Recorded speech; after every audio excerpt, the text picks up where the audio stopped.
I want to start by asking you one of the biggest stories in the world that you were tweeting about, I was tweeting about. One of the reasons I was so excited to have you on the show right now was the Tyson Fury-Deontay Wilder fight. Yeah. I mean, I thought it was one of the biggest heavyweight fights I can remember since I was a kid. There was so much hype. There was so much excitement, and it delivered. I mean, it was an exceptional fight, but I'm dying to hear Rosie Perez break down the fight. What'd you see? What do you think? I think it was the biggest heavyweight fight of this year, but I think that the heavyweight division has been doing so much better with the emergence of Anthony Joshua and Deontay Wilder, Tyson Fury, Usyk. We have Dylan White coming up.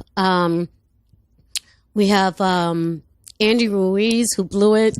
So it's an exciting time for the heavyweight division. What made last Saturday night's fight so incredibly exciting is it was the best fighting the best.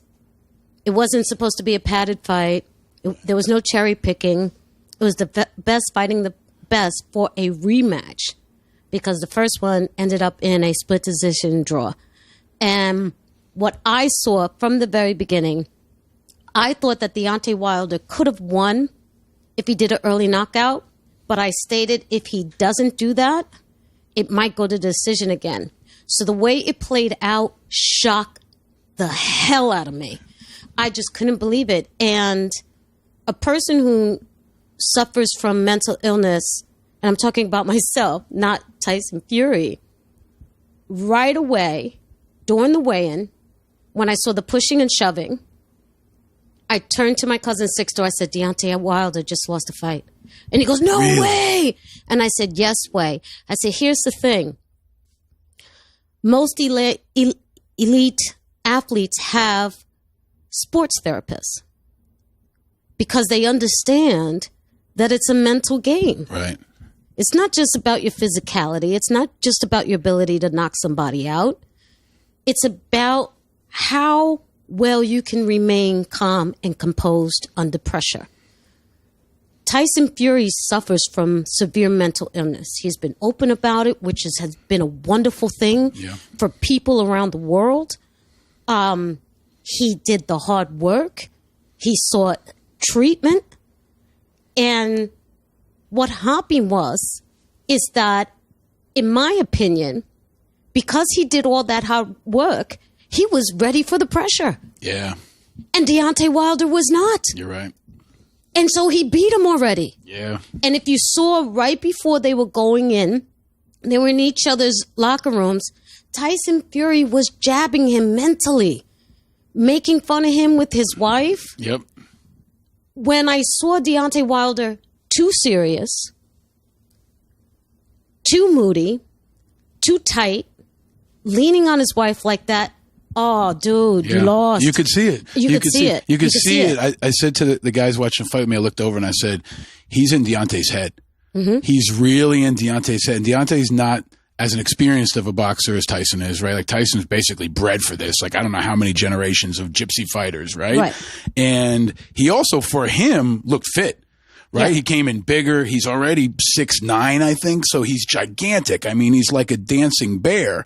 And then Deontay came in. Now he says his legs were tired from carrying 45 pounds of that big robot outfit he came out with, right? Mm-hmm. But I think in the last fight, Tyson outboxed him, right? And it's been widely said that, Tyson had to be lucky the entire fight. Deontay had to only be lucky once. Mm-hmm. But not in this fight or the last fight. Like Tyson was picking him apart and Deontay was looking for that big blow. But once he hurt him early, then it was just a matter of time. I mean, Tyson was almost playing with him at some point, right? I didn't think he was playing with him. I thought that was tactical. Yeah? I didn't think that he was that loose. I don't think that Tyson Fury took anything for granted. Not 1 second of the fight. In the third round, there was a back of the head punch. It was a legal punch. Yeah. Deontay's on the ground looking at Kenny Bayless like, you're not going to call that? Yeah.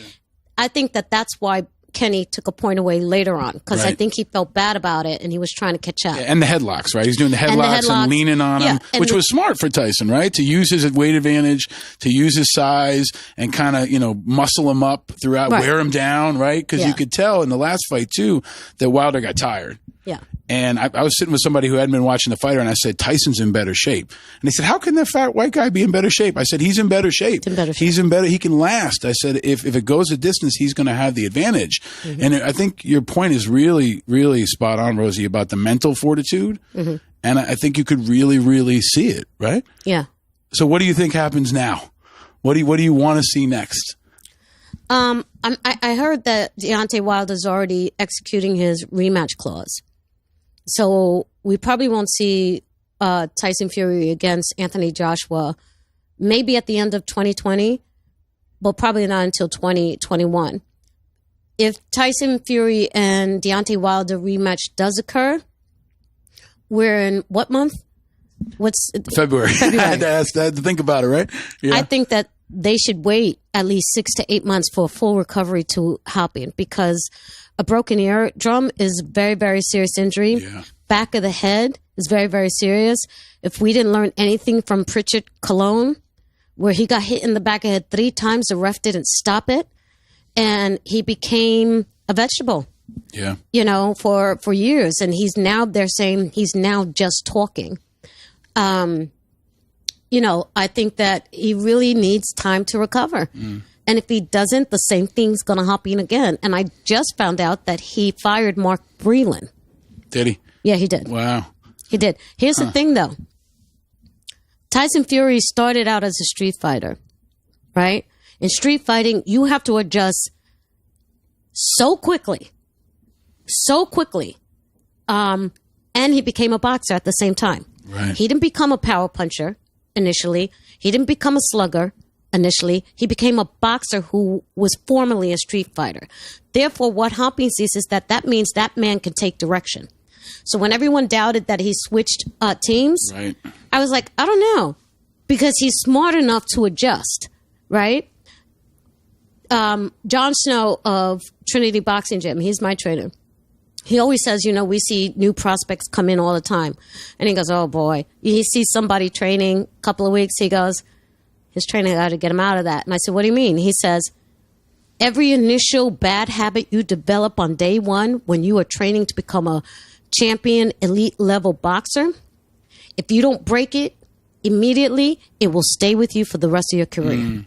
So I think that giving Mark Breland a little bit of credit here, Deontay Wilder had so many opportunities to correct his fighting style way before he got to Tyson. Right. And it hasn't happened. Right. He's improved this much. But come on. Right. You look at somebody like Linares, who's been in the fight game forever. His fight against Lomachenko, he dropped Lomachenko. First drop of Lomachenko's career. He still lost the fight.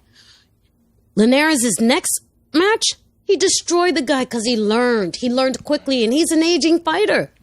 Right. And he destroyed the young guy in the fight.